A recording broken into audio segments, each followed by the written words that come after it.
안녕하세요. 고려대학교 통계학과 정환 교수입니다. 오늘 다룰 주성분 분석은 영어로 Principal Component Analysis, 간단히 PCA라고 일컬어지는데요.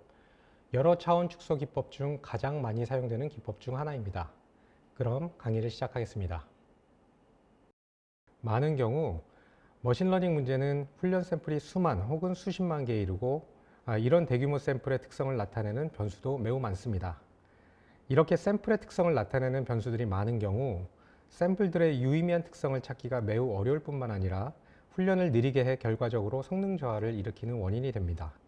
이런 경우에는 차원을 줄여줘야 하는데 주성분 분석, PCA가 여러 차원 축소 기법 중 가장 많이 사용되는 기법이라고 할 수 있습니다. PCA는 원자료의 상관 구조를 잘 설명할 수 있는 소수 몇 개의 중요한 변수, 즉 주성분을 추출하는 차원 축소 기법입니다. 이때 추출한 주성분의 중요도는 원자료의 총 변이를 얼마나 잘 설명할 수 있는가로 판단할 수 있습니다.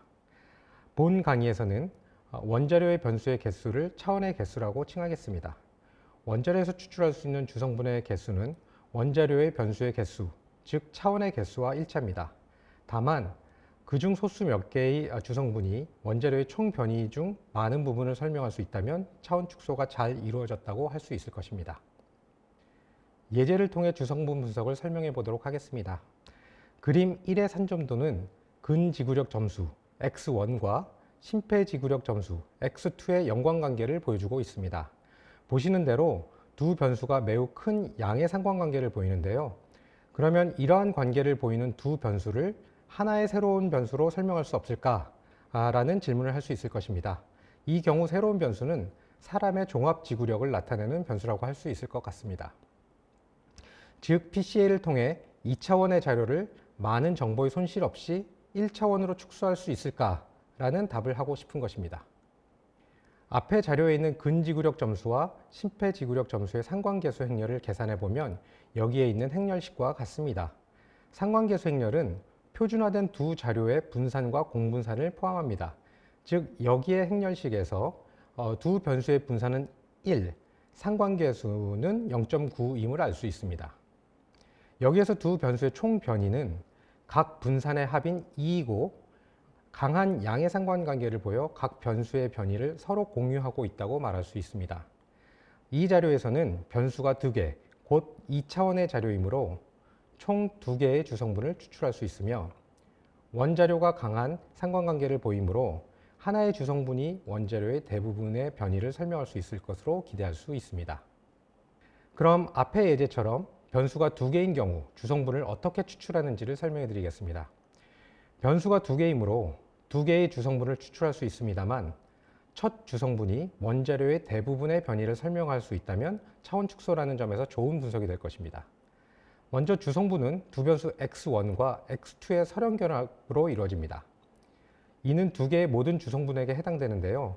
먼저 첫 번째 주성분 z1은 여기 보이는 식과 같이 두 변수 x1과 x2의 선형결합으로 이루어진다고 했을 때 각 변수의 개수인 u11과 u12를 어떻게 찾는가가 주성분 분석의 핵심이라고 할 수 있습니다. 주성분 분석에서는 가능한 수많은 선형결합 중 두 변수 x1과 x2의 총 변이를 가장 많이 설명할 수 있도록 벡터 u11과 u12를 선택합니다. 두 번째 주성분 z2 역시 여기 보이는 식과 같이 두 변수 x1과 x2의 선형결합으로 이루어집니다. 역시 각 변수의 개수인 u21과 u22를 어떻게 찾는가가 핵심이라고 할 수 있습니다.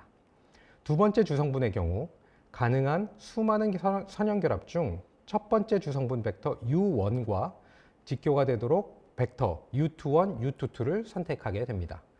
이와 같이 선형결합 형태를 선택하는 이유를 예제를 통해 살펴보도록 하겠습니다. 먼저 첫 번째 주성분을 예제를 통해 찾아보도록 하겠습니다. 다시 한번 말씀드리자면 첫 번째 주성분 Z1은 두 변수 X1과 X2의 선형결합으로 이루어져 있습니다. 이때 두 변수 X1과 X2의 총 변이를 가장 많이 설명할 수 있는 U11과 U12를 선택한다고 말씀드렸는데요. 이는 원소 U11과 U12로 이루어진 벡터 U1의 정사형한 주성분 점수의 분산이 최대화되도록 U11과 U12를 선택하는 것과 같은 의미인데요. 이 정사형이라는 조금 어려운 단어가 등장했는데 그 의미를 다음 장의 예제의 그림을 통해서 설명드리도록 하겠습니다. 그림 2는 2차원 자료의 산전도입니다. 앞에 지구력 예제와 같이 두 변수가 양의 상관관계를 보이고 있습니다. 주성분은 두 변수 x1과 x2의 선형결합으로 이루어지며 이때 첫 번째 주성분의 경우 가능한 수많은 선형결합 중 원자료의 총 변이를 가장 많이 설명할 수 있는 선형결합을 선택한다고 말씀드렸는데요. 이 산점도 위에 두 변수의 관계를 가장 잘 나타내는 직선을 여러분들이 그리신다면 어떤 직선을 그리실 건가요? 먼저 두 변수 x1과 x2의 총 변이를 가장 많이 설명할 수 있는 직선을 찾아보기로 하겠습니다. 제가 그림과 같이 4개의 선택지를 드린다면 여러분들은 그림의 4개의 직선 중 어떤 직선이 두 변수의 관계를 가장 잘 나타낸다고 생각하시나요? 아마 마지막 그래프가 두 변수의 관계를 잘 나타낸다고 생각하실 겁니다. 왜 그렇게 생각하시나요? 두 변수 x1과 x2의 총 변이는 그림 위에 타원의 폭으로 표현할 수 있는데 그중 가장 넓은 폭을 가로지르는 직선이 원자료의 변이를 가장 많이 설명할 수 있기 때문입니다. 즉 그림에서 우리가 선택한 직선을 Z1 축이라고 하고 2차원의 원자료를 1차원으로 축약하여 본다면 그때 축약한 자료의 분산이 원자료의 총 변이를 가장 많이 설명할 수 있다는 뜻입니다. 그럼 이제 이 직선을 우리의 첫 번째 직선으로 선택하겠습니다. 이 직선을 그리기 위해서는 U11과 U12, 즉 직선의 개수를 선택해야 하는데요. 똑같은 직선을 그릴 수 있는 U11과 U12가 무수히 많다는 데 문제가 있습니다. 이러한 문제를 해결하기 위해 벡터의 길이를 표준화하는 것인데요. 우리가 선택한 U11과 U12를 벡터 U1이라고 한다면 그림에서는 그 벡터를 오렌지색 직선으로 표현합니다. 이 벡터의 길이를 1로 표준화한다는 뜻입니다. 그러면 피타고라스 정의에 의해서 U11과 U12를 선택할 수 있을 것입니다. 이제 첫 번째 주성분의 축을 찾았습니다. 다음은 주성분의 축을 이용하여 계산한 원자료에 있는 각 개체에 대한 주성분의 점수가 무엇을 의미하는지 알아보도록 하겠습니다. 원자료의 개체가 가지고 있는 자료가 X11, X12의 한 점으로 표현되어 있습니다. 이 점을 우리가 찾은 첫 번째 주성분의 축으로 정사형시켜 보겠습니다. 이때 주성분 축과 만나는 점과 원점 간의 거리, 즉 Z11이 이 첫 번째 개체의 주성분 점수가 됩니다. 다음은 원자료의 두 번째 개체가 가지고 있는 자료가 X21, X22의 한 점으로 산점도에 표시되어 있습니다. 이 점을 우리가 찾은 첫 번째 주성분의 축으로 정사형시켜 보겠습니다. 이때 주성분 축과 만나는 점과 원점 과지의 거리, 즉 Z21이 두 번째 개체의 주성분 점수가 됩니다. 이렇게 관측된 모든 N개의 자료에 대해 첫 번째 주성분 축으로 정사형시킨 점들에서 원점의 거리를 계산하여 모든 자료의 주성분 점수를 얻을 수 있게 됩니다. 그 점들을 벡터 Z1으로 나타내고 있는데요. 원자료의 총 변이 중 첫 번째 주성분은 이 벡터 Z1의 원소의 분산만큼 설명할 수 있다는 것입니다. 그럼 다음으로 두 번째 주성분을 찾아보도록 하겠습니다. 두 번째 주성분 Z2는 역시 첫 번째 주성분과 마찬가지로 여기에 보이는 식과 같이 두 변수 X1과 X2의 선형결합으로 표현할 수 있습니다. 원자료의 변수가 두 개밖에 없으므로 두 번째 주성분이 마지막 주성분이 될 텐데요. 가능한 수많은 선형결합 중 어떻게 선형결합의 개수인 U21과 U2를 선택하는가가 문제일 것입니다. 이때 선택의 기준은 첫 번째 주성분 벡터 U1과 직교가 되도록 U21과 U22를 선택한다는 것입니다. 이렇게 선택할 경우 Z2는 원자료의 총 변이 중 Z1이 설명하지 못한 나머지 변이를 설명하며 두 개의 주성분이 설명하는 변이의 합은 원자료의 총 변이와 일치하게 되어 정보의 손실이 전혀 없게 됩니다. 여기 보이는 그림과 같이 두 번째 주성분의 축은 첫 번째 주성분의 축과 직교, 즉 90도를 이루고 있습니다. 이러한 축을 그릴 수 있는 개수 U21과 U22 역시 수없이 많기 때문에 첫 번째 주성분과 마찬가지로 벡터의 길이를 표준화할 수 있습니다. 우리가 선택한 U21과 U22를 벡터 U2라고 한다면 벡터의 길이를 1로 표준화하는 것입니다.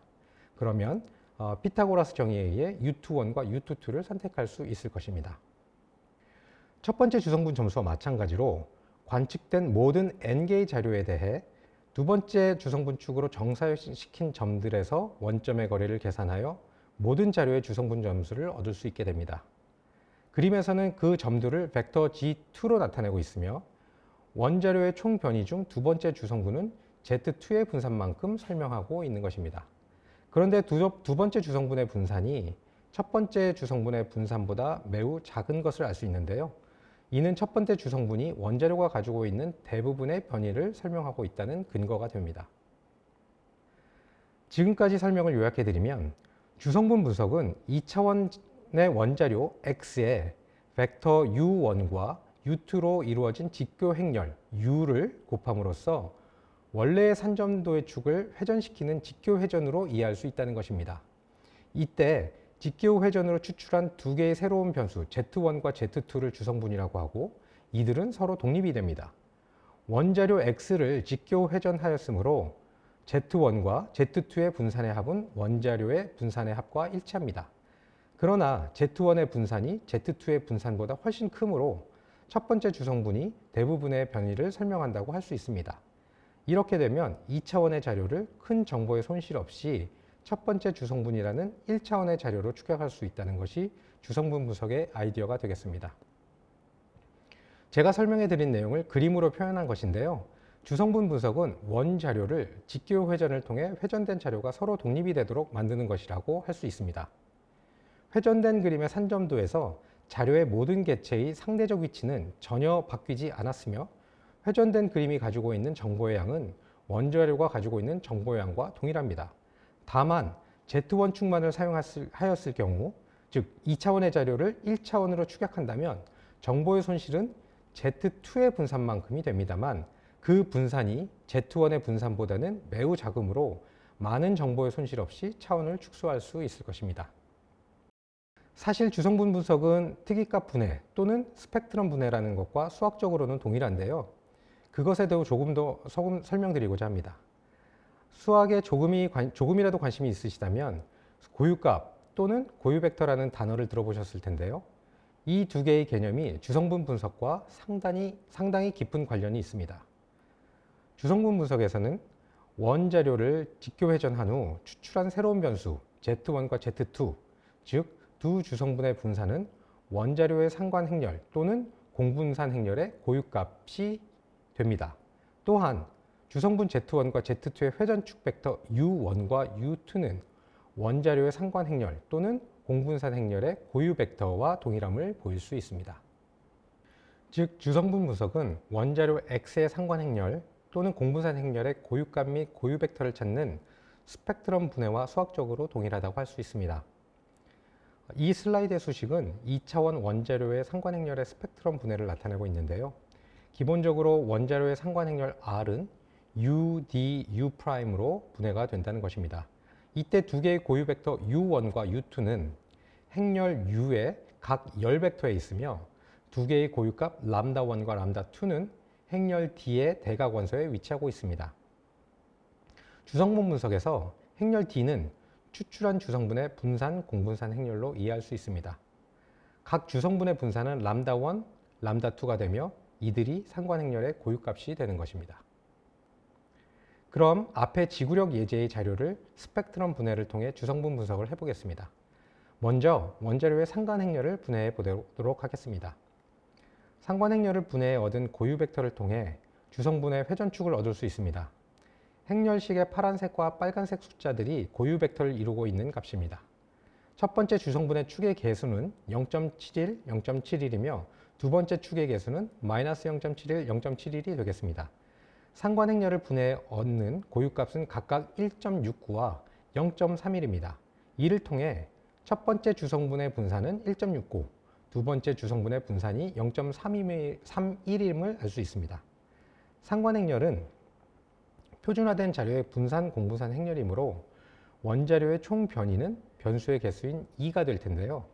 따라서 첫 번째 주성분이 설명할 수 있는 총 변이의 비율은 1.69 나누기 2인 0.845, 즉 첫 번째 주성분이 약 84.5%의 변이를 설명할 수 있다는 것입니다. 그리고 두 번째 주성분이 설명할 수 있는 변이의 비율은 0.31 나누기 2인 0.15, 즉 15.5%의 변이를 설명할 수 있습니다. 한 가지 주목할 것은 두 고유값인 1.69와 0.31의 합은 원자료의 총 변이 2와 동일하다는 것입니다. 다음은 똑같은 자료의 공분산 행렬의 스펙트럼 분해를 통한 주성분 분석입니다.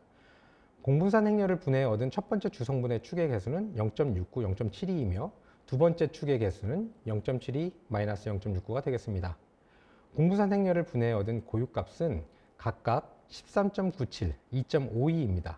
이를 통해 첫 번째 주성분의 분산은 13.97, 두 번째 주성분의 분산이 2.52임을 알 수 있습니다. 원자료의 총 변이는 공분산 행렬의 대각 원소의 합인 7.97 더하기 8.53, 즉 16.5가 될 텐데요. 따라서 첫 번째 주성분이 설명할 수 있는 총 변이의 비율은 13.97 나누기 16.5인 0.845, 즉 약 84.5%의 변이를 첫 번째 주성분이 설명할 수 있다는 것입니다. 그리고 두 번째 주성분이 설명할 수 있는 변이의 비율은 2.52 나누기 16.5인 0.155, 즉 약 15.5%의 변이를 두 번째 주성분이 설명할 수 있다는 것입니다. 각 주성분의 설명 비율은 앞의 상관 행렬을 분해한 경우와 일치함을 알 수 있습니다.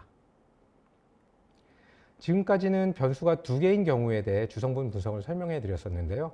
만약에 변수가 두 개보다 많은 경우 주성분 역시 2차원의 자료의 경우와 유사하다고 생각하시면 됩니다.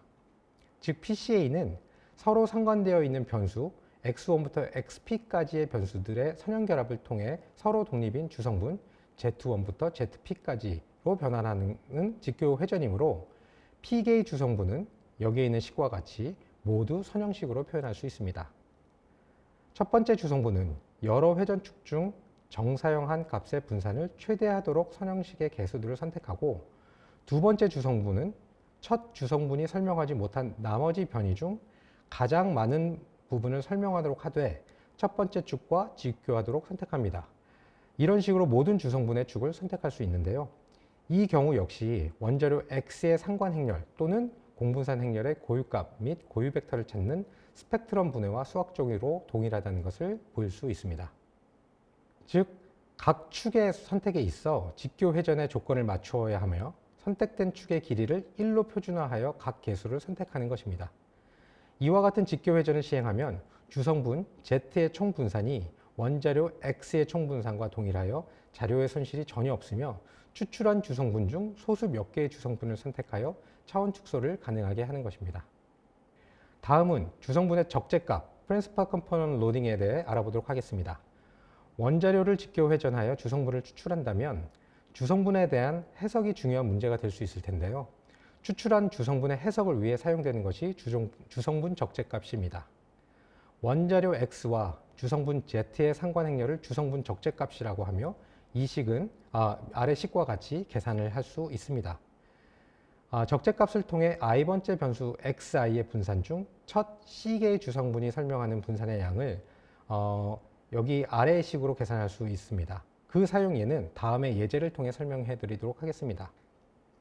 이 식에서 Fij는 i번째 변수 xi와 j번째 주성분 zj의 상관계수로서 주성분 적재 행렬 F의 i번째 행과 j번째 열의 원소에 위치합니다. 다음은 신체 자료를 통해 주성분 분석을 시행해 보도록 하겠습니다. 이 예제는 콘돔 사용에 대한 소비자들의 인식을 파악하기 위하여 다음의 8개 항목에 대한 반응을 196명의 피해험자에게 얻은 자료입니다. 8개 항목을 다른 색으로 쓴 이유는 여러분이 읽어보시면 알 수 있을 것 같은데요. 첫 세 문항의 질문 내용은 콘돔의 기능적 측면을 묻는 설문 문항인 반면 다음 5개의 문항의 질문 내용은 콘돔 사용에 대한 주관적인 인식에 대한 질문임을 알 수 있습니다. 따라서 주성분 분석을 사용한다면 아마 2개의 주성분으로 8개 항목의 관계를 요약할 수 있을 것 같다는 예상을 할 수 있을 것입니다. 다음은 8개 항목 자료에 대한 상관 행렬을 살펴보겠습니다. 8개 항목이 2개의 그룹으로 나눌 수 있다고 예상을 했는데 상관 행렬 역시 그런 패턴을 보이고 있습니다.